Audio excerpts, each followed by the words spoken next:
तो कहते हैं जितने भी वेदांत वाक्य हैं इन उपनिषद कांड है तात्पर्य रूप से ब्रह्म का सीधा सीधा बोध कराते हैं। वेदांत वाक्यों की गति परमात्मा ही है, इसलिए वेदांत वाक्य विधि के अंग नहीं है। विधि के अंग बन करके ब्रह्म का बोध नहीं कराते, बल्कि सीधा सीधा ब्रह्म का ही बोध कराते हैं तात्पर्य रूप से। ये वर्णन कर दिया। उसी में ही ये आए हैं के सारे वेदांत वाक्य तात्पर्य रूप से ब्रह्म रूप अर्थ का ही प्रतिपादन करते हैं। इसलिए सदैव स्वमिदमग्रासीत तो सम्यक रूप से उपगतानी नजदीक से जाकर के बोध कराते हैं वेदांत वाक्य। सदैव स्वमिदमग्रासीत हे श्वेत केतु, सृष्टि से पहले सती थे तुम। एकमेव अद्वितीयम है परमात्मा, एक है अद्वितीय है ना। तो एकम एव अद्वितीयम, एकम शब्द से स्वगत भेद, एव से सजाति भेद और अद्वितीय से विजातीय भेद।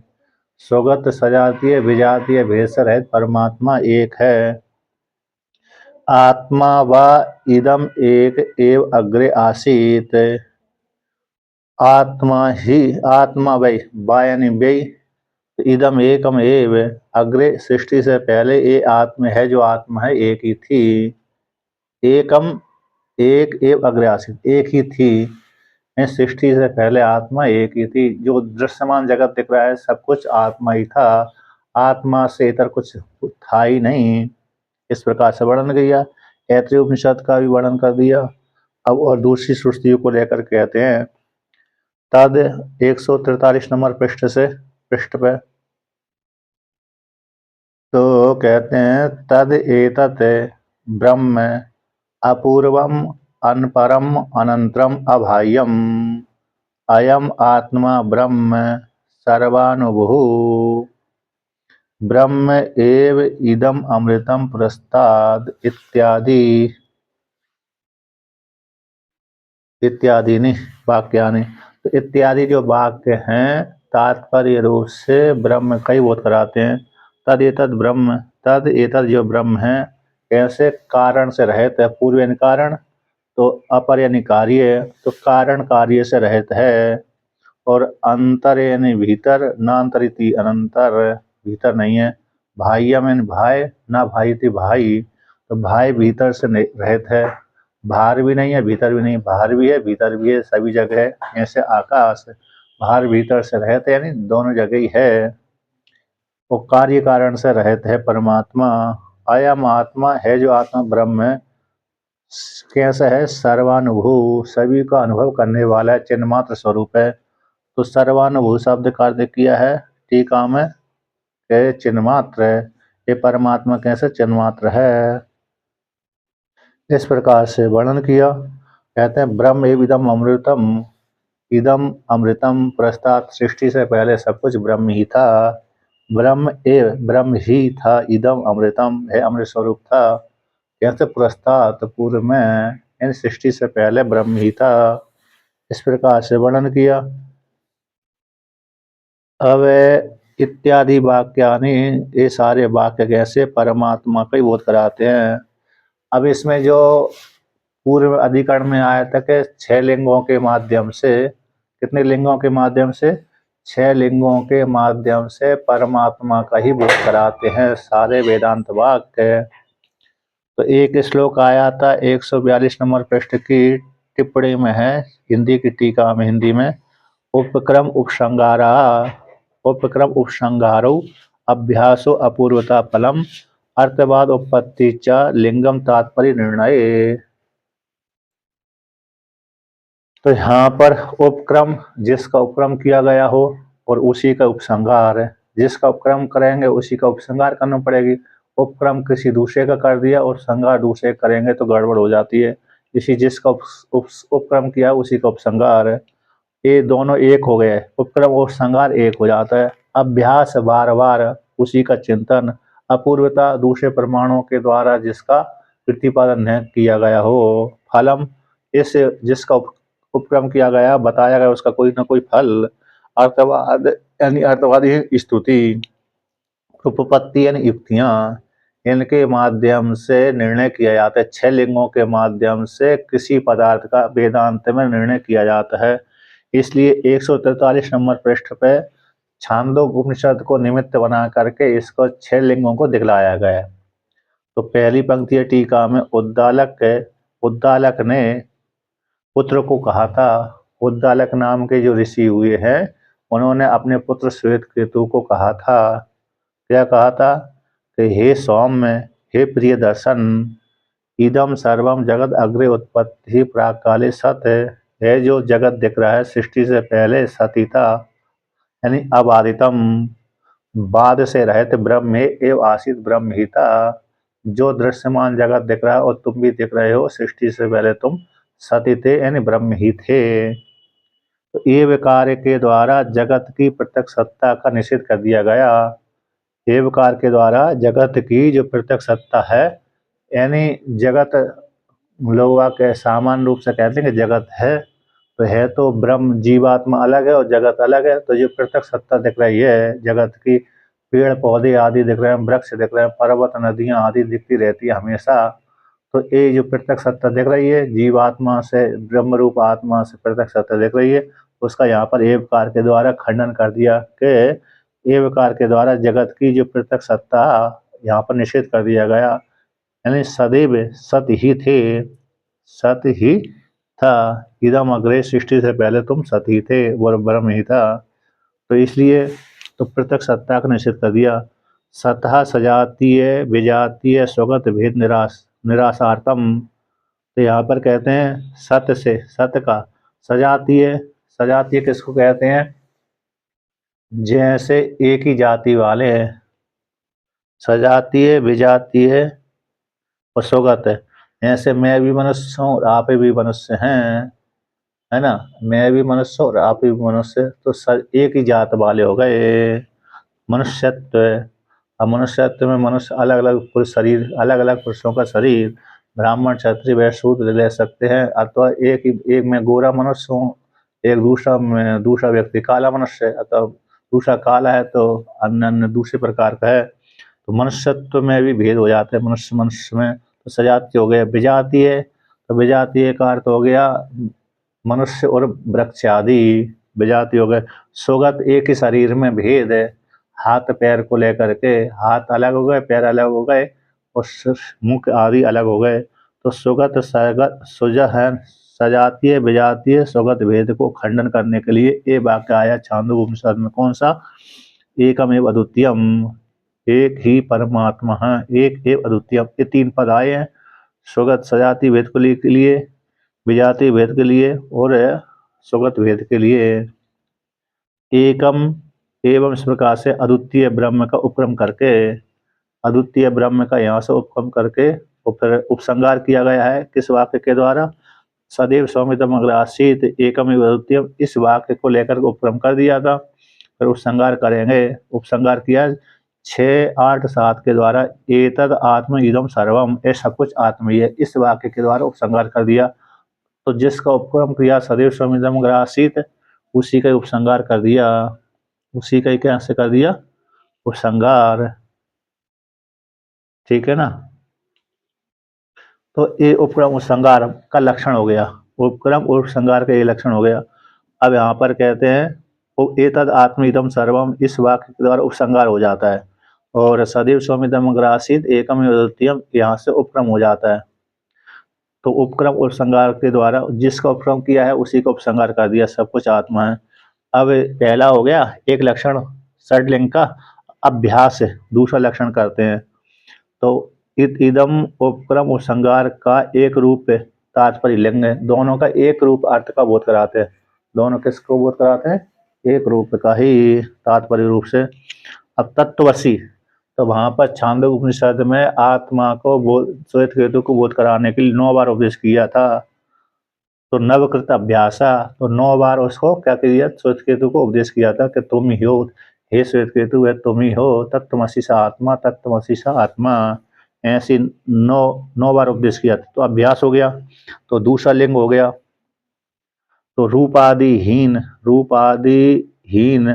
अद्वितीय ब्रह्म का मानांतर के द्वारा प्राप्त न होने से, मानांतर का योग्य न होने से अपूर्वत्वम उक्तम, यानी दूसरे प्रमाणों के द्वारा परमात्मा की प्राप्ति नहीं होती, परमात्मा नहीं जाना जाता, इसलिए अपूर्वत्वम कहा गया है।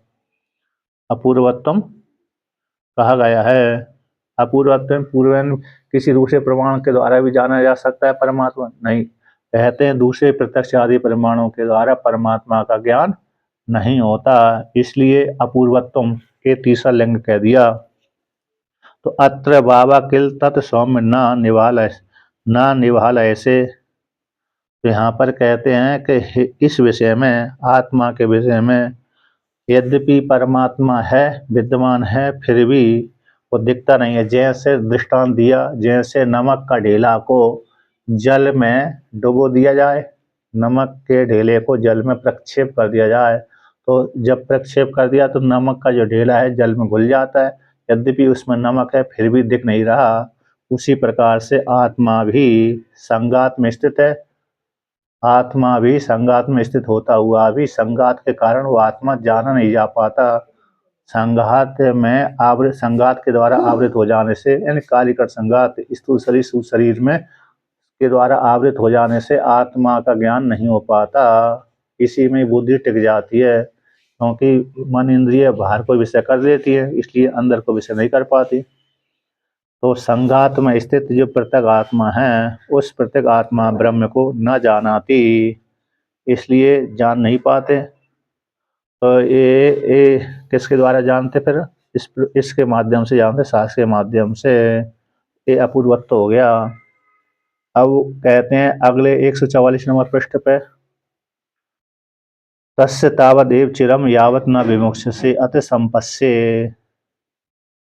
तो कहते हैं जब उपनिषदों के द्वारा ज्ञान हो गया कि उस ब्रह्मवेत्ता को, ये तीसरा हो गया ना, अपूर्वता हो गई। अब फल को वर्णन करते हैं चौथे को, कहते हैं उस विद्वान को उतनी देर है जब तक प्रारब्ध भोग समाप्त नहीं होता, यावत न विमुक्ष से, जब प्रारब्ध भोग समाप्त हो जाता है अति संपद से ब्रह्म में लीन हो जाता है। तो ब्रह्म ही फल है यहाँ पर, ब्रह्म ही। तो ब्रह्म ज्ञान से फलम उक्तम विद्वान, ब्रह्म ज्ञान से फल की प्राप्ति हो जाती है, मोक्ष के। विद्वान को मुक्ति विधेय केवल की प्राप्ति में, तस्य तावदे चिरम, तो उसको उतनी, विद्वान को उतनी देर लग रही है विधेय केवल की प्राप्ति में, कि यावत न विमुक्ष से, जब तक प्रारब्ध भोग समाप्त नहीं होता तब तक की देरी है। और जब प्रारब्ध भोग समाप्त हो गया अत संपत से, फिर ब्रह्म में जाकर लीन हो जाता है। जीवन मुक्त अवस्था में तो विचरण कर रहा है, ब्रह्म ज्ञान के द्वारा अविद्या की निवृत्ति हो गई, तो जीवन मुक्त अवस्था में विचरण करता हुआ, लेकिन मोक्ष विधेय केवल की प्राप्ति उसको नहीं हो पाई। तो विधेय केवल की प्राप्ति कब हो जाती है? जब प्रारब्ध भोग समाप्त हो जाता है तब। इसलिए ये चौथा हो गया, चौथा, हाँ चौथा हो गया। अर्थवाद उत्पत्ति दो बचे, इसलिए यावत काल देहम ड विवक्ष से तावत देहे पात पर्यंत विलंब, तस्य, कहते तस्य उस विद्वान का जितने काल तक देह रहती है, जितने काल तक देह का लय नहीं होता तब तक वह उतनी देरी है, तब तक ही देह पात पर्यंत तक उस विद्वान का विलंब रहता है विधेय केवल की प्राप्ति में। इस प्रकार से अत देहपात अनंतरम, देहपात के अनंतर विद्वान ब्रह्म है, जीते जी तो जीवन मुक्ति कहलाती है। विधेय मुक्ति, विधेय मुक्ति मरने के, शरीर छूटने के पश्चात, यानी ब्रह्म ज्ञान हो जाने के पश्चात, ब्रह्म ज्ञान होते समय ही जीवन मुक्त अवस्था में विचरण करने लगता है। जिस काल में अविद्या की निवृत्ति हुई उसी काल में पर जीवन मुक्त अवस्था चालू हो जाती है। अब विधेय केवल की प्राप्ति शरीर छूटने के पश्चात होती है, फिर दोबारा फिर उसका जन्म नहीं होता। विधेय केवल की प्राप्ति होना मतलब अब दोबारा का, अब शरीर की प्राप्ति होना ही नहीं है। और जीवन मुक्त का अवस्था जीवन मुक्त का लक्षण है कि ब्रह्म ज्ञान तो हो गया है, अब ब्रह्म ज्ञान हो जाने के पश्चात अगला शरीर इसको प्राप्त नहीं होगा। लेकिन जो ये कौन, हाँ ऋषि मुनि, जितने भी ऋषि मुनि है, जनक है, सारे विधेय अरे जीवन मुक्त अवस्था में विचरण करते हैं। विधेय तो उनका संज्ञा उपाधि है, क्योंकि विधेय शब्द है, विधेय शब्द का अर्थ होता है इनके इनकी जो उत्पत्ति हुई थी राजा जनक की, तो अरे जिस शरीर से प्राण निकल गए ऐसे मुर्दे से शरीर की उत्पत्ति हुई थी। ऋषियों ने शरीर, निमि नाम के जो राजा हुए ना, निमि नाम के राजा वशिष्ठ भगवान के श्राप से मर गए थे। उसी शरीर को ऋषियों ने मंथन किया था, उसी से फिर उनकी उत्पत्ति हुई थी, इसलिए विधेय कहलाए, विधेय राज है। जिससे प्राण निकल गए ऐसे मुर्दे से जिसकी उत्पत्ति हुई, इसी कारण से उनको विधेय कहते हैं। और जनक पिता हैं, हाँ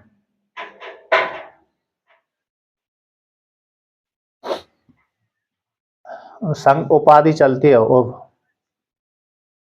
हाँ हाँ सभी उपाधि चलती है, सभी उपाधि है वो, विधेय और जनक उपाधि है। तो बहुत ज्यादातर ज्यादातर उस परंपरा में विद्वान ही हुए, बहुत ही कम है। बहुत ही कम ऐसे राजा हुए होंगे जो अज्ञानी रहे होंगे उस परंपरा में, क्योंकि वो परंपरा वो पूरी विद्वानों की रही है वो। इसलिए देवी भागवत पुराण में उसको स्पष्ट किया है। देवी भागवत पुराण अब जब पढ़ेंगे तो वहाँ पर सुखदेव जी का और व्यास जी का संवाद हुआ है। सुखदेव जी जनक जी का संवाद, सुखदेव जी व्यास जी का संवाद, वह उसमें स्पष्ट आया है कि जरूरी नहीं है कि जनक जी विधेयक राज ही हों, मतलब ब्रह्मवेत्ता ही हों। तो बहुत से ब्रह्मवेत्ता भी हुए, बहुत से नहीं भी हुए, लेकिन उपाधि वो रही है। तो इसलिए लेकिन लेकिन प्राय करके ज्यादातर वो ब्रह्मवेत्ता ही रहे हो। बहुत ही एक आध दो कम रहे होंगे जो ब्रह्म ज्ञानी ना होंगे। तो देखिए, तो ये विधेय हो गया, मतलब विधेय में कब कितनी देर ही रही है, जब तक शरीर नहीं छूटता। जब शरीर छूट जाता है जीवन मुक्त अवस्था वाले ब्रह्मवेत्ता का, विधेय केवल की प्राप्ति हो जाती है।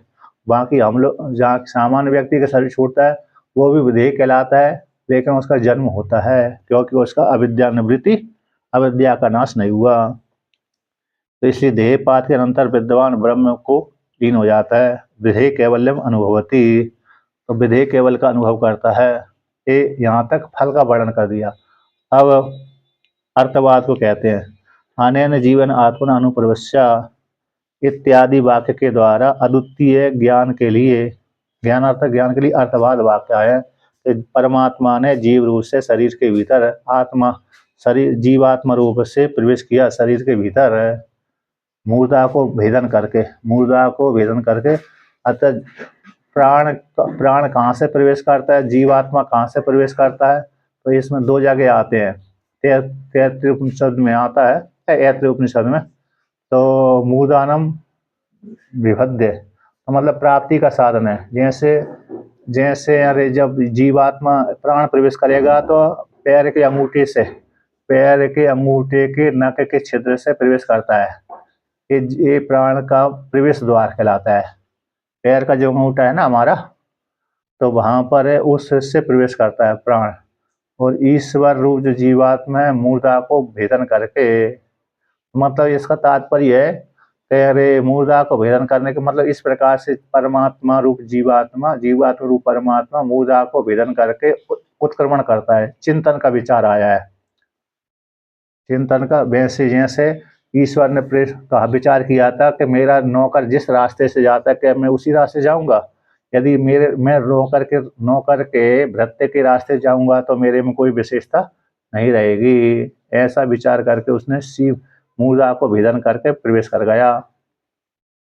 लेकिन जब जीवात्मा पैदा होता है तो अलग से प्राण जाता है, अलग जीवात्मा जाता है, ऐसा नहीं होता है। एक साथ वो पूरी अष्टक से तो करके माता पिता के माध्यम से पैदा होता है, तो एक ही काल में उत्पन्न हो जाता है, सांसों से ही रहता है। लेकिन विचार जरूर आया है कि परमात्मा मूर्धा को भेदन करके प्रवेश किया था। तो हृदय मूर्धा को भेदन करके, हृदय से जब जीवात्मा उत्क्रमण करता है ज्ञानी, तो मूर्धा को भेदन करके ही जाता है, गमन करता है विद्वान। मतलब जो ब्रह्म है सगुण उपासक, निर्गुण की उपासना करने वाला का तो अरे उत्क्रमण नहीं होता, सगुण उपासना करने वाले का उत्क्रमण होता है। इस प्रकार से तो वहाँ पर तैतृय उपनिषद में आया तो जीवात्मा रूप से प्रवेश किया, ये अर्थवाद हो गया। अब उपपत्ति आदि, उपपत्ति को कहते हैं युक्ति, अंतिम जो छलिंग है, एवं मृदादि दृष्टांतों के द्वारा, जैसे मृतिका से घट की उत्पत्ति होती है उसी प्रकार से परमात्मा से जगत की उत्पत्ति होती है। तो मृदादि दृष्टांतों के द्वारा प्रकृति अतिरिक्त विकार और नास्ति इति उत्पत्ति। जैसे लोहे से अरे अन्य लोहे के पदार्थ उत्पन्न होते हैं। मृत्यु जैसे स्वर्ण से स्वर्ण के आभूषण बनते हैं, स्वर्ण से स्वर्ण के आभूषण, मृतिका से घट आदि पदार्थ उत्पन्न होते हैं। तो घट मृतिका आदि प्रकृति को छोड़ दो तो विकार की उत्पत्ति नहीं होती। उसी प्रकार से ब्रह्म रूप जो माया सम्मिलित ईश्वर को हटा दो तो फिर जगत आदि की उत्पत्ति नहीं हो सकती। जैसे मृतिका को हटा देने से घट की उत्पत्ति नहीं होती, स्वर्ण को हटा देने से आभूषण की उत्पत्ति नहीं होती, उसी प्रकार से ब्रह्म रूप माया सम्मिलित ईश्वर को हटा देने से जगत की उत्पत्ति नहीं हो सकती। ये उत्पत्ति हो गई। इस प्रकार से 6 प्रकार के जो लिंग है ये तात्पर्य से व्यस्त है क्या? 6 प्रकार के लिंगों से षड तात्पर्य लिंग, षडलिंग है ना, षडलिंग।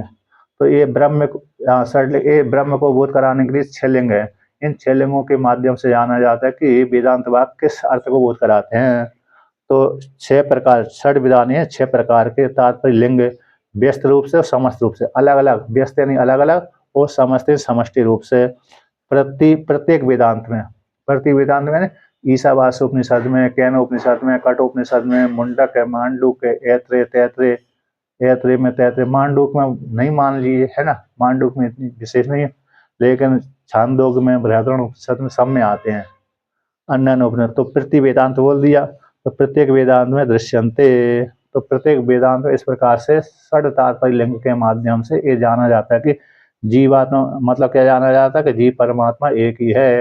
वो सारे वेदांत वाक्य परमात्मा को ही बोध कराते हैं, तात्पर्य रूप से किसी के अंग बन करके बोध नहीं कराते, विधि का अंग बन करके वेदांत वाक्य बोध नहीं कराते, बल्कि स्वतंत्र रूप से तात्पर्य रूप से ब्रह्म का बोध कराते हैं, किसी के पीछे लग करके बोध नहीं कराते। पीछे लग करके बोध कराना तो गौण हो जाता है और सीधा सीधा बोध कराना तो प्रधान हो जाता है। तो प्रधान रूप से ये वर्णन कर दिया।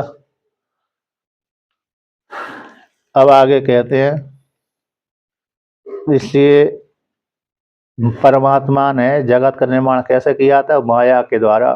माया के द्वारा परमात्मा ने बहुत स्वरूपों को धारण कर लिया था। परमात्मा ब्रह्म अपरोक्ष, अपूर्वम, अनपरम, अनंतरम इत्यादि वाक्य के माध्यम से यहाँ पर टीका में उसी का अर्थ किया था। जो पंक्ति आई थी, परमात्मा कैसा है, एतद ब्रह्म अपूर्व, अनपरम, अनंतरम, अबाह्यम इत्यादि श्रुति का व्याख्यान नहीं आया कि माया के द्वारा परमात्मा ने बहुत रूप धारण कर लिया था। वे परमात्मा अपरोक्ष है, अपूर्व कारण से शून्य है, अनपरम कार्य से रहते, अनंतरम जाति अंतरम अस्य नास्ति, परमात्मा की जाति अंतर नहीं, कोई पिता आदि नहीं है, एक रस परमात्मा है, अबाह्यम अद्वितीय है। इस प्रकार से वर्णन कर दिया। अब 144 नंबर पृष्ठ पे कहते हैं आगे भाष्य में, न च तद्गतानां पदानां ब्रह्म स्वरूप विषय निश्चिते समन्वय अवगम्यमाने अर्थांतर कल्पना युक्ता योन, क्योंकि तद्गतानां पदानां इन परमात्मा को बोध कराने वाले जो वाक्य हैं, ब्रह्म स्वरूप वेदांत वाक्य परमात्मा के स्वरूप को बोध कराने वाले जो वेदांत वाक्य रूप पदों का, तद्गतानां परमात्मा में प्राप्त होने वाले पदों का, है ना, पद और वाक्य, वाक्य बोलते हैं समूह को, पद बोलते हैं एक एक शब्द, एक एक जो शब्द होते हैं पद। सुबंतम और तिगंत की पद संज्ञा होती है, जहाँ पर सुबंत जुड़ जाता है और तिगंत जुड़ जाता है उसको पद संज्ञा बोलते हैं। यहाँ पर तद्गतम ब्रह्म में प्राप्त होने वाले पद है, ब्रह्म शब्द को ब्रह्म को बोध कराने वाले जो वाक्य होते हैं, शब्द होते हैं, वो शब्द कैसे पद है कि ब्रह्म स्वरूप के विषय में, ब्रह्म के स्वरूप के विषय में निश्चित रूप से समन्वय हो जाने पर, यानी सारे वेदांत वाक्य पद और वाक्य दोनों ही परमात्मा के रूप को विषय करने वाले होने से, परमात्मा के स्वरूप को विषय करने वाले होने के कारण परमात्मा के ये जितने भी वेदांत में आए हुए पद ब्रह्म के स्वरूप के विषय में निश्चय किए जाने पर निश्चित रूप से बोध कराने वाले होने के कारण तो अवगम्य माने, तो समन्वय रूप से अवगम्य मान हो जाने पर फिर परमात्मा के स्वरूप के विषय रूप से बोध कराने वाले होने के कारण अब इन वेदांत वाक्यों की अर्थांतर कल्पना कि ये दूसरे के विधि के अंग बन करके ब्रह्म को बोध कराते, ऐसा मानना ठीक नहीं है। वेदांत में आयु उपनिषद कांड में आए हुए जितने भी पद हैं वह सारे पद परमात्मा के स्वरूप को निश्चित रूप से बोध कराने वाले होने पर इनके द्वारा निश्चित रूप से अवगम्यमान होने आने पर समन्वय रूप से तात्पर्य रूप से परमात्मा के स्वरूप के बोध कराने वाले होने के कारण हो जाने पर इन वेदांत वाक्यों की अर्थांतर कल्पना, इन उपासना के अंग बनाना अथवा कर्म कांड के अंग बनाना, ऐसी कल्पना करना ठीक नहीं है। न युक्ता, तो ना का शब्द ना का अन्वय युक्ता के साथ हो जाएगा, तो युक्त नहीं है। उसमें यदि मानते हैं तो फिर क्या हो जाएगा कि स्वतंत्र रूप से जब परमात्मा का बोध कराते हैं वेदांत वाक्य, इसको छोड़ करके यदि दूसरे की अर्थ की कल्पना करेंगे तो क्या हो जाएगा, तो ये दोष आ रहा है। यदि परमात्मा का बोध कराने वाले स्वतंत्र रूप से बोध कराने वाले वेदांत वाक्यों के दूसरे अर्थ की कल्पना करेंगे तो ये हानि हो रही है। तो कौन सी हानि होगी, तो श्रुत हानि अश्रुत कल्पना प्रसंगात। जो श्रुत की हानि सीधा सीधा ब्रह्म का बोध करा रहे हैं, इसकी हानि हो जाएगी। जो अश्रुत है, जो सुना नहीं गया है, उसकी कल्पना करना पड़ेगी। तो जैसे लौकिक दृष्टांत के द्वारा जैसे किसी ने कर्म किया उसका तो उसको फल नहीं प्राप्त हुआ, और जिसने कर्म नहीं किया उसको फल प्राप्त हो गया। ऐसे किसी ने दूसरे ने चोरी करी तो चोरी करने वाले को तो दंड का फल नहीं मिला, और जिसने चोरी नहीं करी झूठा आरोप लगा दिया उसको फल मिल गया, चोरी की सजा। हाँ सर। हाँ जी जी, श्रुति की हानि मतलब श्रुति की जो हानि है, तो सीधा सीधा श्रुतियों में जो ब्रह्म का बोध करा रहे हैं तो श्रुति की हानि हो गई। और जो अश्रुति कल्पना विधि के अंग मानना, कर्म के अंग मानना, तो ये उसकी कल्पना करना पड़ेगी। तो लौकिक दृष्टांत के माध्यम से हो गया। तो यार कि दूसरे ने कर्म किया तो उसको उसका फल तो नहीं प्राप्त हुआ, लेकिन जिसने नहीं किया उसको फल प्राप्त हो गया है। इसलिए श्रुति का सीधा सीधा अर्थ जो आ रहा था स्वतंत्र रूप से ब्रह्म का बोध करा रही थी श्रुतियाँ, उसको तो हानि हो जाएगी। अब विधि उपासना के द्वारा श्रुति उपासना के माध्यम से ब्रह्म का बोध कराएंगी श्रुतियाँ, ये कल्पना करनी पड़ेगी। तो श्रुति की हानि अश्रुत कल्पना प्रसंगात है। अब और आगे कहते हैं इसलिए क्या है, तो कब सारी श्रुतियाँ तात्पर्य रूप से ब्रह्म का ही बोध कराती हैं। और आगे कहते हैं कि न च तेषाम,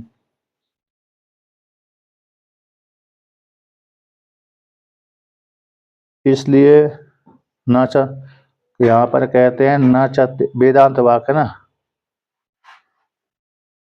हाँ, यहाँ पर कहते हैं कि न च तेषाम कर्तृस्वरूप प्रतिपादन परतः अवसीयते। जैसे वहाँ पर पूर्व पक्षी ने पीछे कहा गया था कि जो वेदांत वाक्य कर्ता के स्वरूप को प्रतिपादन कर परख होकर के उनको बोध कराते हैं, कर्ता और देवता आदि के स्वरूप का प्रतिपादन करते हैं। वेदांत वाक्य हैं कर्ता देवता आदि के स्वरूप का प्रतिपादन करते हैं। ऐसे जो पूर्व पक्षी ने पूर्व में कहा था, तो कहते हैं कर्ता स्वरूप के प्रतिपादन परक रूप से न निश्चयते, अब सीधे न निश्चयते, तो ऐसा निश्चय नहीं कर सकते कि कर्ता के स्वरूप को प्रतिपादन करने वाले वेदांत वाक्य है। तेषाम शब्द का अर्थ है वेदांत वाक्य। जितने वेदांत वाक्य है ब्रह्म में ही तात्पर्य रूप से निश्चयमान किए जाने पर तो उनको कार्य अर्थ मानना ठीक नहीं है। कार्य के लिए कार्य का कर्म परक मानना ठीक नहीं, कर्म के अंग बन करके कर्ता के स्वरूप को बोध कराते हैं, ऐसा मानना ठीक नहीं है। कि जिस परक शब्द होता है वही शब्दार्थ कहलाता है। न्याय है जिससे परक जिस वस्तु को बोध कराने वाला होता है, ये शब्द है जिसको बोध कराने वाला होता है वह ही उसका शब्दार्थ कहलाता है। जिस अर्थ को बोध कराता है, शब्द जिस अर्थ को बोध कराता है वह शब्द का अर्थ कहलाता है। ये नहीं आता है, इसलिए वेदांत वाक्य सीधा सीधा ब्रह्म का ही बोध कराते हैं, ना कि कर्ता के स्वरूप का बोध कराते हैं। कर्ता के स्वरूप को बोध करा करके कर्म के अंग वेदांत वाक्य नहीं बनते, बल्कि वेदांत वाक्य सीधा सीधा ब्रह्म को बोध करा करके चरितार्थ हो जाते हैं। इसलिए तेषां शब्द का अर्थ हो गया वेदांत वाक्य ना। तो वेदांत वाक्य कर्ता के स्वरूप को प्रतिपादन परक रूप से न निश्चयते निश्चयते अवसीयते का अर्थ निश्चयते, तो निश्चय नहीं किए जाते, ना का अन्वय हो जाएगा, ना निश्चयते ना अवसीयते, तो कर्ता के स्वरूप को बोध नहीं कराते बल्कि आत्मा के स्वरूप को ही बोध कराते हैं।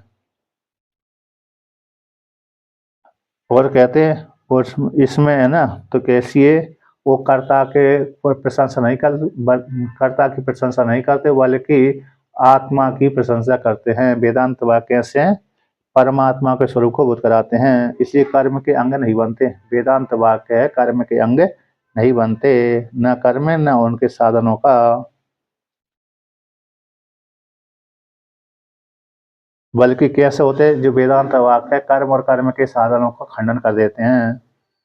इसलिए तेषा उन वेदांत वाक्यों का कर्म शेष के स्थापक नहीं होते, कर्म शेष के इन कर्म कांड के अंग नहीं बनते, बल्कि कर्म कांड के स्थापक न भाति किंतु ज्ञान के द्वारा कर्म और कर्म के साधन का ही नाश करते हैं। कर्म और कर्म के साधन का ही नाश करते हैं, उसी को लेकर यहाँ पर करते हैं 146 नंबर पृष्ठ पे। तो तत् केन कम पश्चेत इत्यादि क्रियाकारक फल निराकरण श्रुते है। कहते हैं जिस साधक को, जिस ब्रह्मवेत्ता को आत्म तत्व की प्राप्ति हो गई, आत्मा की कामना है, जिस विद्वान को और आत्म तत्व की प्राप्ति हो गई, ऐसे वह विद्वान ब्रह्म रूप जो विद्वान है ब्रह्मवेत्ता है, कैन करण के द्वारा कम किस कर्म को पश्चेत, अपने से भिन्न किसी को दूसरे को जानता ही नहीं है, तो वह जो करता है कौन, विद्या काल में जो करता है, विद्या काल में विद्यावस्था, अब अविद्यावस्था में तो बात अलग हो गई है ना, दूसरे के लिए कर्म करता था, लेकिन जब विद्या काल आ गया, विद्या की प्राप्ति हो गई, उस काल में करता, तो कर सभे करता तत् वह जो ब्रह्मवेत्ता है किस करण के द्वारा, किम कर्म को, कर्म कम शब्द विषय को कर्म को, पश्चेत केन शब्द करण का वाचक साधन के वाचक, किस इंद्रिय के द्वारा किस कर्म को देके तत् वह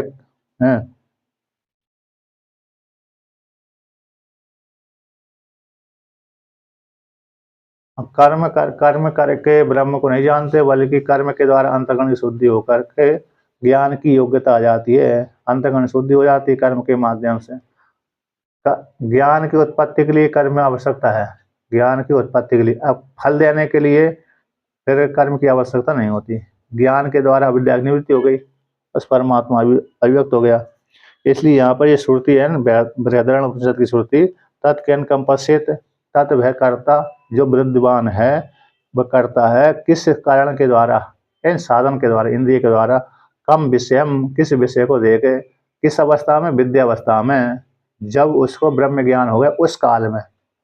जब तक ब्रह्म ज्ञान नहीं हुआ तब तक तो अपने से इतर इतर को जानता है और ब्रह्म का चिंतन करता है, अभेद का चिंतन करता है, अभेद का चिंतन करते करते करते उसको ब्रह्म विद्या फलीभूत हो जाती है। उस काल में वह अपने से भिन्न किसी दूसरे को जानता ही नहीं है। इसलिए अब जो ये श्रुति है, क्रिया है कारक फल का निराकरण वाली श्रुति है, क्योंकि क्रिया का भी खंडन कर देती है, कारक का भी फल का, और क्रिया कारक का जो फल है उसको निराकरण कर देती, खंडन कर देती है, क्योंकि अपने से इतर कोई दूसरा है नहीं है। स्वर्ग नरक आदि दोनों ही समाप्त हो जाते हैं, विधि प्रतिषेध आदि दोनों भी समाप्त हो जाते हैं विद्वान के लिए।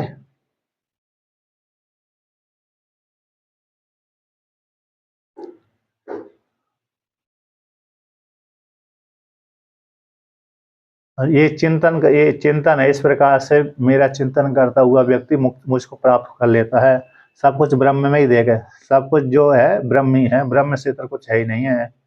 जो भी खा रहे हैं, पी रहे हैं, सुन रहे हैं, देख रहे हैं, हवन कर रहे हैं, यज्ञ कर रहे हैं, करा रहे हैं, सब कुछ ब्रह्म ही है। ये वो सारे साधनों का वर्णन है उसको। अब आगे कहते हैं, अब पूर्व में जो खंडन किया था उस खंडन को यहाँ पर उठाते हैं, उठा कर फिर खंडन करते हैं। न च परिनिष्ठित वस्तु स्वरूपत्वे भी प्रत्यक्षादि विषयत्वं ब्रह्मणः तत्त्वमसि इत्यादि इति ब्रह्मात्म भावस्य शास्त्रांतरेण अवगम्यमानत्वात् अनवगम्यमानत्वात्। पूर्व में वर्णन किया था कि जो परिनिष्ठित वस्तु होती है वह प्रत्यक्ष इंद्रिय का विषय बनती है। ऐसा नहीं है, ऐसा सभी जगह लागू नहीं होता, सभी जगह लागू नहीं। पहले पूर्व में पूर्व पक्षी के द्वारा वर्णन किया गया था, जो परिनिष्ठित वस्तु भूत सिद्ध वस्तु होती है वो चक्षु आदि इंद्रिय का विषय बनती है भूत सिद्ध होने से। उसी प्रकार से जैसे घट वस्तु भूत सिद्ध वस्तु है तो वो चक्षु आदि इंद्रिय का विषय बन जाती है, प्रमाणांतर का विषय मतलब चक्षु आदि का इंद्रिय का विषय बन जाती है। उसी प्रकार से ब्रह्म भी भूत सिद्ध वस्तु है तो वह भी प्रत्यक्ष आदि का विषय बन जाएगा। ऐसा जो वर्णन किया था उसको खंडन करते कि न चा परिनिष्ठित वस्तु स्वरूपत्व भी वस्तु परि समन्ता चारों ओर से परिनिष्ठित वस्तु स्वरूप की प्राप्ति हो जाने पर भी वस्तु स्वरूप की प्राप्ति हो जाने पर भी प्रत्यक्ष आदि का विषय ब्रह्म नहीं बनता। यानी ब्रह्म भूत सिद्ध वस्तु होने पर भी प्रत्यक्ष आदि का विषय नहीं बनता। जैसे घट आदि विषय, घट आदि प्रत्यक्ष भूत सिद्ध वस्तु है लेकिन चक्षु आदि इंद्रिय का विषय बन जाता है, उसी प्रकार से ब्रह्म चक्षु आदि इंद्रिय का विषय नहीं बनता, भले ही भूत सिद्ध वस्तु हो। इसलिए तत्त्वमसि इस वाक्य के माध्यम से, तत्वसी महावाक्यों के माध्यम से ब्रह्मात्म भावस्य का, जो ब्रह्मात्म भाव हुआ है ऐसे परमात्मा का, जीवात्मा परमात्मा ही है, ऐसे ब्रह्मात्म भाव रूप परमात्मा का शास्त्रांतरण दूसरे शास्त्र के द्वारा, शास्त्रम अंतरण शास्त्र के बिना यानी उपनिषद शास्त्र के बिना, शास्त्रम अंतरण अंतरण बोलते बिना, तो दूसरे शास्त्र के यानी ब्रह्म को उपनिषद शास्त्र के बिना अनवगम्य मानत्वात् ब्रह्मणा ब्रह्म। तो उपनिषद को छोड़ करके किसी कर्मकांड अथवा उपासना के माध्यम से अथवा प्रत्यक्ष प्रमाण, अनुमान प्रमाण, उपमान प्रमाण आदि के माध्यम से परमात्मा का ज्ञान नहीं होता, आत्मा का ज्ञान नहीं होता। तो शास्त्र के बिना, अंतरण बिना, तो शास्त्रम शब्द से यहाँ पर उपनिषद कांड, उपनिषदों को छोड़ करके अन्य के द्वारा, अन्य शास्त्र के द्वारा अनवगम्य मानत्वात् ज्ञान नहीं होता ब्रह्म का, भली ब्रह्म भूत सिद्ध वस्तु हो। ऐसे घटादि वस्तु तो प्रत्यक्ष आदि का विषय बन जाती है भूत सिद्ध होने पर भी, भूत सिद्ध होने से। उसी प्रकार से ब्रह्म भी भूत सिद्ध होने से चक्षु आदि का विषय नहीं बनती, घटादि के समान मात्र शास्त्र के द्वारा ही जानी जाती है। वो शास्त्री कौन है? यानी उपनिषद कांड, उपनिषदों के द्वारा ही परमात्मा का ज्ञान होता है। उपनिषदों का अनुमोदन करने, क्या? हाँ, वही तो है, वो उसी का ही तो निर्णय कर रहे हैं। ब्रह्म सूत्र में कोई अलग से थोड़ी आ रहा है, ब्रह्म सूत्र में वो जो श्रुतियां आई हैं उसी का यहाँ पर मात्र खंडन मंडन और सिद्धांत का पुष्ट है, पोषण है। तो जो वादी मानते थे उनका यहाँ पर खंडन कर रहे हैं और कोई अलग से नहीं है।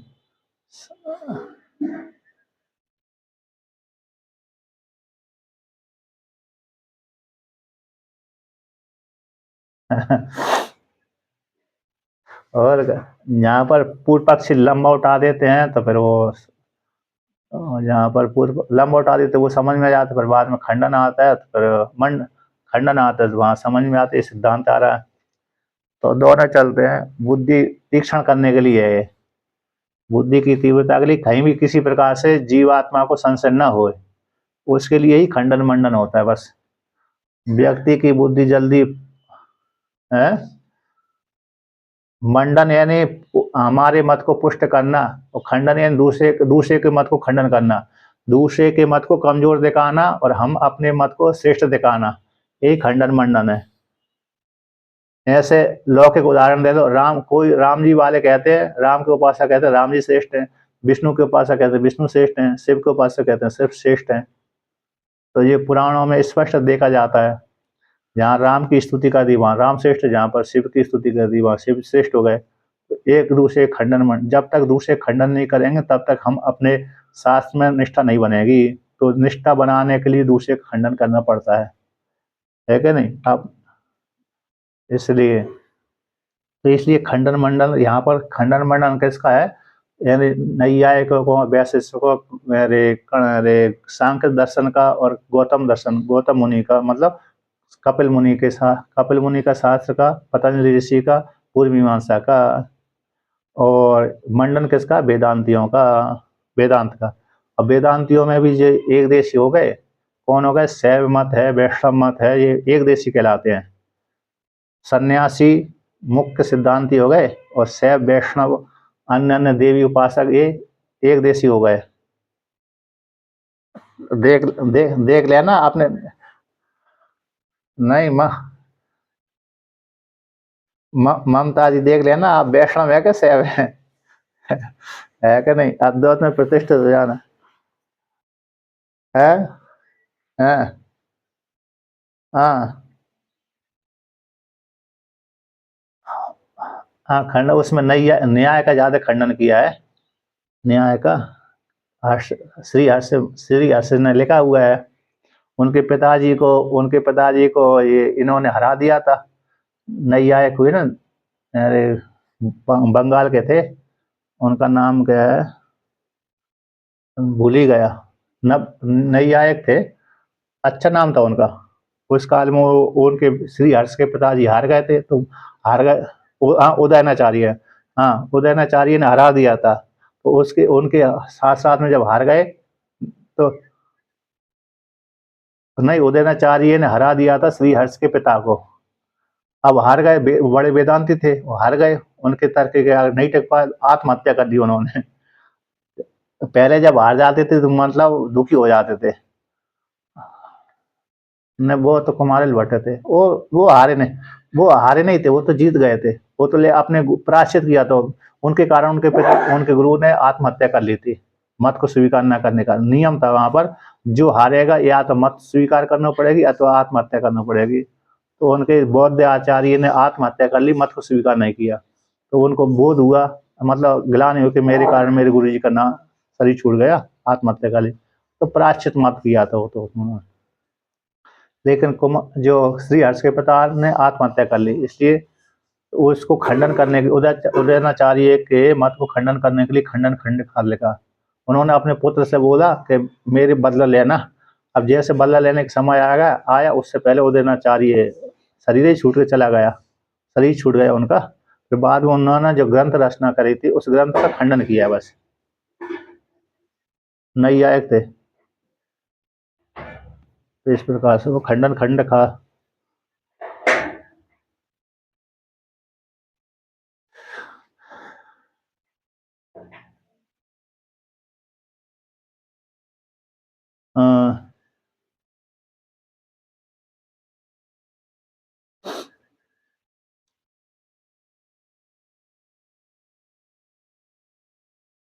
नहीं, वो बड़े विद्वान रहते हैं ना, विद्वान थे।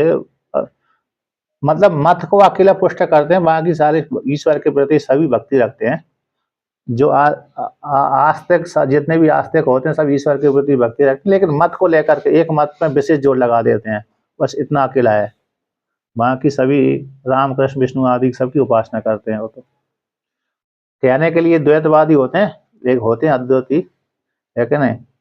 इस प्रकार से जैसे जैमिनी आचार्य हैं वेदांती, जैमिनी आचार्य, लेकिन मत उन्होंने पूर्व मीमांसा रचना कर दी। मत तो उन्होंने पूर्व मीमांसा की रचना करी, लेकिन हैं वेदांती वो भी ऐसे नहीं कि ईश्वर को ना मानते हो, मानते सारी जरूर है, लेकिन एक मत दे दिया उन्होंने। अब मत के साथ जिनको बुद्धि पटती है उसमें अधिकारी के लिए भाई कर्म कांड करो, अधिकार नहीं है तो ज्ञान कांड में चले जाओ, इसके लिए ऐसा है। तो देखिए अब आगे कहते हैं, तो शास्त्र के बिना परमात्मा की प्राप्ति नहीं होती। अब उसी को आगे कहते हैं, तो यत तू आपने कहा था कि हे उपाधि रहितत्वात् उपदेश अनर्थक्यमिति। आपने कहा था कि जो सिद्ध वस्तु में न हे है न उपाधि है, जो परिनिष्ठित वस्तु है, जैसे घट वस्तु है, न त्याग करने के योग्य है न ग्रहण करने के योग्य है, इसलिए उसका घट वस्तु का प्रतिपादन करना अनर्थ हो जाता है, व्यर्थ हो जाता है। उसी प्रकार से ब्रह्म में परिनिष्ठित वस्तु है, सिद्ध वस्तु है, भूत सिद्ध वस्तु है। अब वो उसमें ब्रह्म है तो है, ना त्याग कर सकते ना ग्रहण कर सकते हैं। अब उसकी चर्चा करने की है, मतलब यहाँ पर पूर्व पक्षी ने प्रश्न किया था, प्रश्न बनाया था कि भूत जो सिद्ध वस्तु होती है उसमें त्याग करने की भी कोई नहीं है और ग्रहण करने की भी कोई नहीं है, न उसको ग्रहण किया जा सकता न त्याग किया जा सकता, इसलिए उसका प्रतिपादन करना व्यर्थ है, उसकी चर्चा करना व्यर्थ है।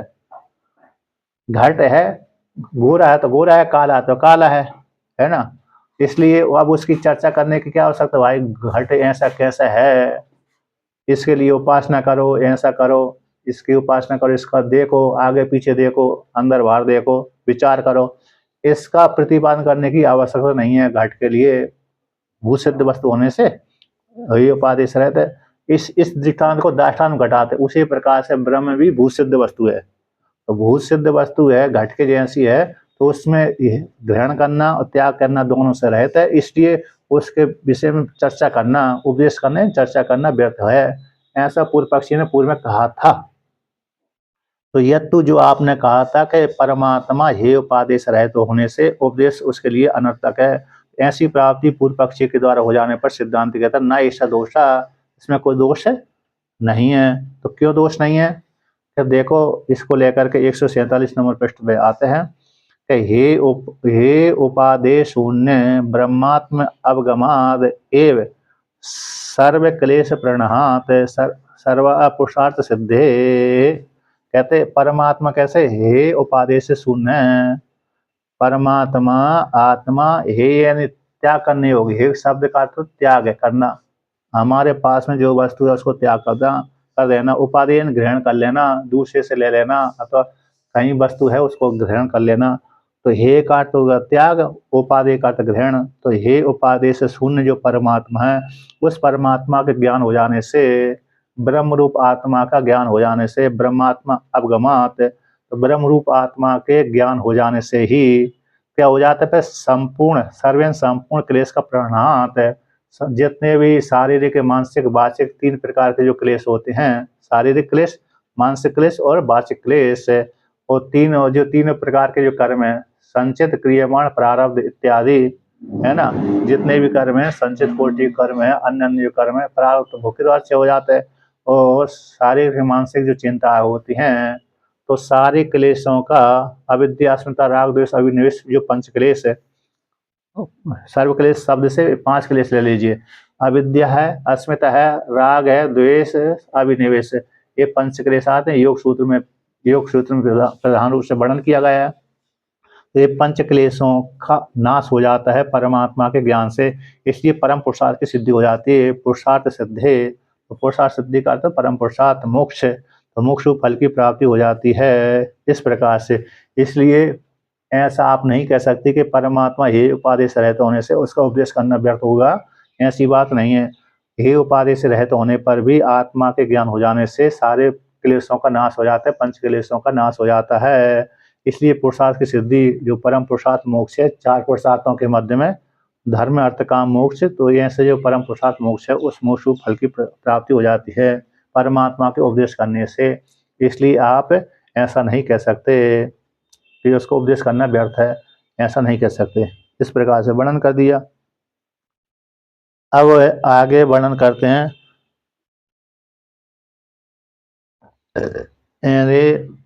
देवता कहते हैं देवता आदि प्रतिपादन से स्ववाक्यगत उपासना अनर्थत्वेपि न कश्चित विरोधा। कहते हैं तू शब्द हटाने के लिए खंडन कर, देवता आदि के प्रतिपादन स्ववाक्यगत, स्ववाक्यगत मतलब यहाँ पर सो यानी वेदांत, वेदांत वाक्य में भी उपासना आती है। जैसे छांदोग्य उपनिषद में उपासना कांड आता है ना, छांदोग्य उपनिषद में, बृहदारण्यक उपनिषद में, अन्य उपनिषदों में भी उपासना आते हैं। तो स्ववाक्यगत वेदांत वाक्यगत उपासना, उपासना अर्थत्व में उपासना के लिए उसमें देवता आदि का प्रतिपादन होता है। तो प्राण रूप देवता का, किसका देवता का, प्राण आदि देवता का, जिसमें प्रतिपादन हो जाता है, तो उपासना के लिए होने पर ही देवता आदि के प्रतिपादन करने वाले अपने वाक्य में वेदांत वाक्य में जो उपासना आई है, उपासना के लिए होने पर भी, इसलिए वो उसमें देवता के रूप का प्रतिपादन करने वाले होने पर भी न कश्चित विरोधा। तो वेदांत वाक्यों में जो उपासना आती है, देवता आदि के प्रतिपादन करते हैं, ऐसे प्रतिपादन करने पर भी कोई विरोध नहीं है। वेदांत वाक्य वेदांत वाक्यगत उपासना के अंग हों। वेदांत जो वाक्य हैं जिसमें देवता आदि की प्रतिपादन करते हैं, इसी उपासना के अंग बन जाएंगे।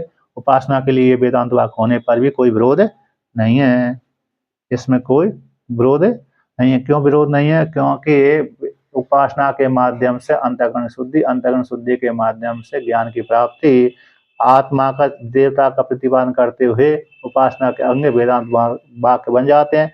तो आत्मा बाह्य द्रष्टव्य श्रोतव्य मंतव्य निध्यास्तव्य इत्यादि के माध्यम से आत्मा का चिंतन करते, देवता का चिंतन करते करते अंतःकरण शुद्धि के माध्यम से मन की एकाग्रता के माध्यम से ज्ञान की प्राप्ति से मोक्ष फल की प्राप्ति हो जाती है। इस प्रकार से ऐसी वेदांत वाक्य में जो उपासना देवता आदि के प्रतिपादन करने वाले जो वाक्य हैं, वो उपासना के अंग बन जाते हैं। इसलिए ऐसा मानने पर भी कोई विरोध नहीं है। ठीक है ना?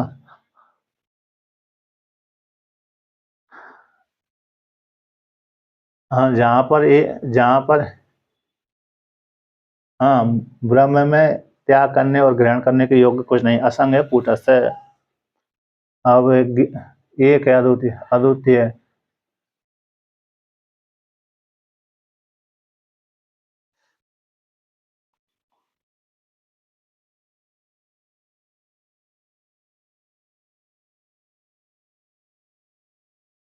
ऐसे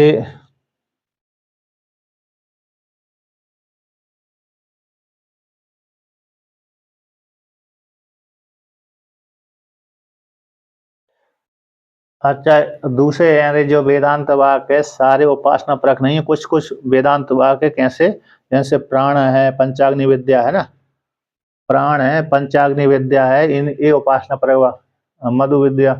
तो सारे वेदांत, यहाँ पर प्रश्न आया था कि यद्यपि उपासना प्रत्न वेदांता नाम, तो उपासना परक वेदांत है 146 नंबर पृष्ठ पे नीचे से तीसरी पंक्ति, कि जो वेदांत वाक्य उपासना परक हैं। तो इसमें तत्र उन वेदांत वाक्यों के मध्य में क्या सारे प्राण पंचाग्नि वाक्य ही उपासना परक हैं, अथवा सर्वेशाम आद्यम अंगीकरोति, आद्य तो है मतलब प्राण पंचाग्नि वाक्य तो उपासना परक है, किंतु सारे वेदांत वाक्य उपासना परक नहीं है। ऐसे मांडुक उपनिषद सीधा सीधा ज्ञान का बोध करा देता है, सीधा सीधा। कठोपनिषद में सीधा सीधा आता है, एतद आलम्बनम श्रेष्ठम, एतद आलम्बनम परम, एतद आलम्बनम ज्ञात्वा ब्रह्म लोके मह्यते। तैतृपनिषद में रे वो आता है, सत्यम ज्ञानवंतम ब्रह्म। छांदोग्य बृहदारण्य में आता है, तत्त्वमसि महावाक्य में भी सीधा सीधा ब्रह्म का बोध कराते हैं। तो कुछ वाक्य तो उपासना परक है, कुछ नहीं है। इसलिए तो आप देखो, थोड़े वाक्य हैं उपासना परक हैं वेदांत में, और बाकी सारे अद्वैत आत्मा का बोध कराते हैं। तो उपासना परक से क्या हो जाएगा? उपासना परक वेदांत वाक्यों से अरे अंतःकरण शुद्धि, मन की एकाग्रता, अंतःकरण शुद्धि, मन निर्मल से ज्ञान की योग्यता, और ज्ञान की योग्यता से फिर मोक्ष फल की प्राप्ति हो जाती है। ज्ञान हो गया, ब्रह्म ज्ञान हो गया, ब्रह्म के द्वारा अविद्या का निवृत्ति हो जाने से मोक्ष फल की प्राप्ति हो जाती है। ऐसा वर्णन किया। अब आगे का पाठ फिर कल करेंगे। कल छुट्टी कल छुट्टी